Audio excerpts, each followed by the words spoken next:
안녕하세요. 아마존 차원 강사 서주영입니다.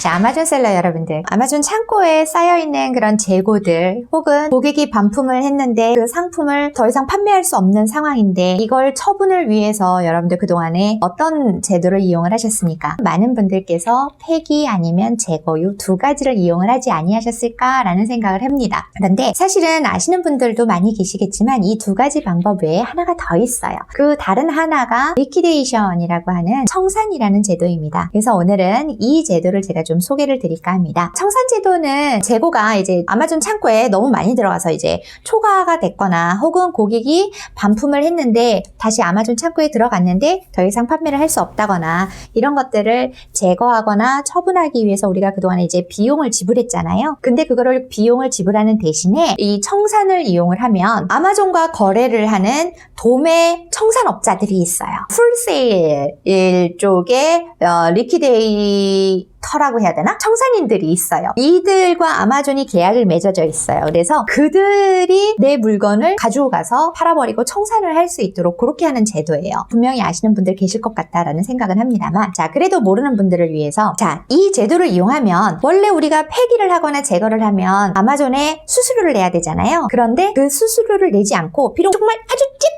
찔끔일지언정 그 상품의 대가로 아주 요만큼이라도 조금 일부라도 회수를 하면서, 또 다른 하나는 신청한 날로부터 장기보관 수수료가 물려지지 않으니까 만약에 오래된 건들이라면 그러면 월별 장기보관 수수료의 그 비용도 피할 수 있는 그런 장점이 있어요. 실제로 그 금액은요, 내가 신청을 하잖아요. 그걸 신청을 하고 나면 상품이 처리가 돼서 청산인에게 넘어가서 처리가 되기까지에는 30일에서 60일 정도의 시간이 걸려요. 기본 30일은 걸려요. 그 한 달 동안의 장기보관 수수료가 물려지지 않으니까 좋지요. 어떤 식으로 진행이 되냐면요, 내가 이제 재고를 받았고 다시 돌려받았거나 아니면 장기 보관하고 있는 그런 제품을 빼야 되거나 이럴 때 그 해당 내역에 판매 내역이 있죠. 그동안에 판매해왔던 그 판매해왔던 판매 내역과 그다음에 또 FBA에서 판매를 했던 그 가격이 있잖아요. 그 가격, 그리고 또 참고로 할 수 있을 만한 특정 다른 상품의 판매 내역 같은 것들을 토대로 해서 아마존이 ASP라고 하는 그런 평균 판매 가격을 결정을 해요. 이 ASP 평균 판매 가격에다가 아까 말씀드렸잖아요. 아마존과 도매 청산인이 계약을 한다고. 그 계약을 한 요율이 있어요. 상품에 따라 그건 다 달라요. 그런데 평균 5에서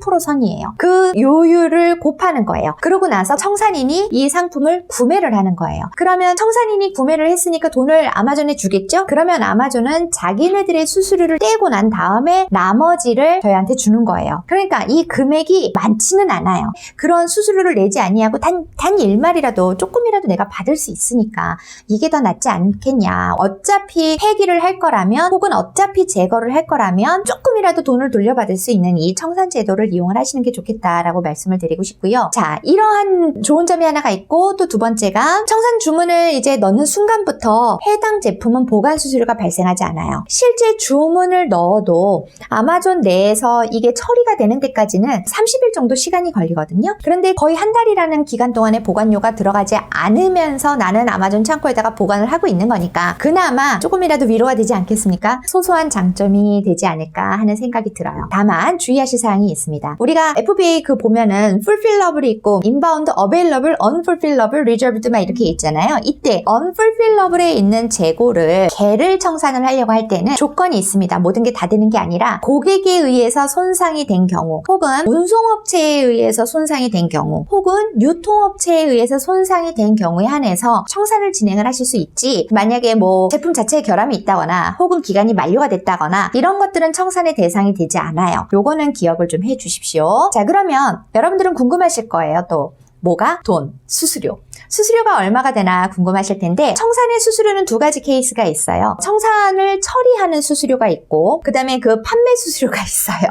그래서 두 가지가 있어요. 그러면 이제 그 각각을 좀 말씀을 드릴게요. 자, 일단 청산 판매 수수료 있죠? 그거 이제 똑같이 레퍼럴 피라고 해요. 리퀴데이션 레퍼럴 피라고 하는데, 우리가 아까 돈 받을 거 아니에요? 청산업자들한테서 그 받는 돈의 15%입니다. 똑같습니다. 두 번째가 이제 처리 수수료죠. 그 처리 수수료는 프로세싱 피라고 해요. 그래서 이 처리 수수료 같은 경우는 기준이 있어요. 기준표를 제가 좀 보여드릴게요. 자, 보시는 것처럼 크기와 무게에 따라 달라집니다. 그래서 만약에 1파운드가 453g이에요. 그래서 0.5파운드다 라고 하면 한 225g. 이때까지는 0.25달러고요. 0.5에서 1파운드가 되면 0.3달러, 그 다음에 1에서 2파운드가 되면 0.35달러 이런 식으로 기준이 마련이 되어 있습니다. 요거에 따라서 진행이 될 거예요. 자, 그러면 제가 이렇게까지 말씀을 드리고 나서 그냥 끝내버리면 안 되잖아요. 실제로 어떻게 상품을 처리를 했을 때 어떻게 내가 돈을 받는가, 얼마를 받는가, 요거 예시를 한번 좀 들어드려 볼게요. 셀러센트럴의 청산 제도를 소개하는 곳에서 들어놓은 예시를 그냥 제가 그대로 가지고 왔어요. 지금 보시는 이 상품은 모바일 디바이스 케이스예요. 얘 같은 경우는 지금 현재 0.2파운드이고요. 그 다음에 수수료가 판매가 됐을 때 그 수수료 역시 15%입니다. 그런데 이게 어떻게 책정이 되느냐? 지금 현재 이 상품을 20달러에 판매를 해요. 원래 20달러에 판매를 하던 것을 폐기를 하거나 제거를 하거나 그러면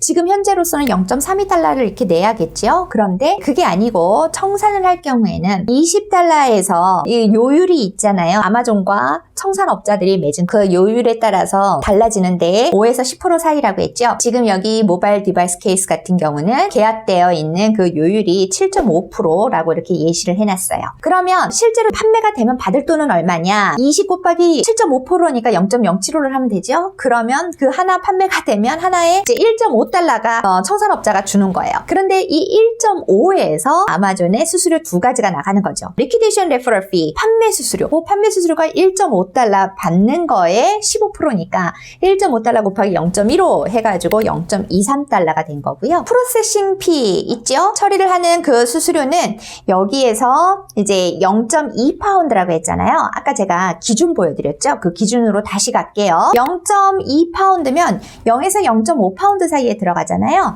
그러니까 0.25달러지요. 그래서 여기에 지금 0.25달러라고 이렇게 기재가 되어 있는 거예요. 그러면 1.5에서 마이너스 0.23, 마이너스 0.25 이렇게 하고 나니까 내가 돌려받을 수 있는 금액은 1.02달러가 된다. 이렇게 되는 거죠. 이해가 되셨죠? 자, 그러니까 요 금액을 내가 돌려받게 되기는 하는데 언제 정도에 돌려받느냐? 이거는 조금 시간이 걸려요. 바로 돌려받는 것은 아니고요. 약 60일에서 90일 정도? 그 정도의 시간이 지나야지 이제 저한테 입금이 되는 순서가 되어 있습니다.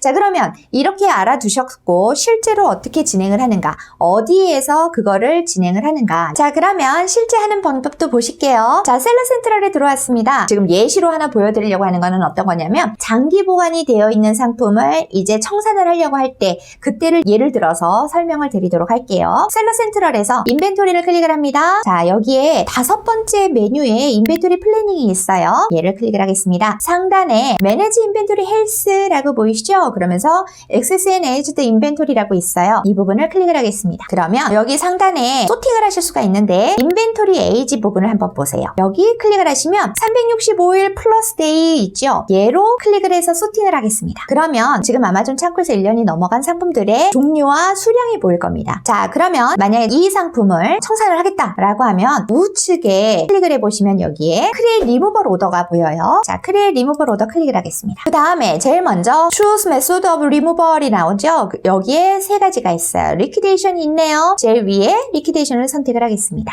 자, 그러면 여기에서 이제 설명이 나와요. 약 60일에서 90일 정도 후에 돌려받을 거야. 그 다음에 요율은 5에서 10%야. 뭐 이런 안내 있어요. 그리고 그 옆에 리무벌 오더 아이디가 있는데 이거는 안 쓰셔도 돼요. 안 쓰시면 아마존이 알아서 리무벌 오더 아이디를 만들어 줍니다. 그 다음에 여기에서 이제 판매가 가능한 상품, 가능하지 않은 상품 처리하려고 하는 것들 이제 체크를 해주십니다. 숫자를 기입을 했어요. 그리고 난 다음에 리뷰 클릭을 합니다. 정말 이거를 이렇게 하시겠습니까? 청산하시겠습니다. 라고 팝업창이 이렇게 뜨죠? 거기서 confirm 클릭해 주십니다. 그러면 리무벌 오더 completed 라고 해가지고 리무벌 오더가 생성이 됐습니다 라고 나옵니다. 끝났습니다. 그러면 이제 close and return to previous page 여기를 클릭을 해주시면 될 거예요. 그러면 완전히 끝났습니다. 자, 이제 나머지는 여러분이 하실 일이 없어요. 알아서 진행이 되니까. 자, 어떠세요? 이게 이제 청산이에요. 물론 내 자식을 죽이는 거죠. 내 자식을 죽이는 게 어찌 마음이 편하겠습니까? 나는 다 돈을 들인 건데. 하지만 계속 이것도 끌고 가기에는 더 많은 돈이 들어가잖아요. 거잖아요. 그렇다고 해서 청산이 아닌 나머지 재거나 폐기를 한다면 나는 수수료를 줘야 되는데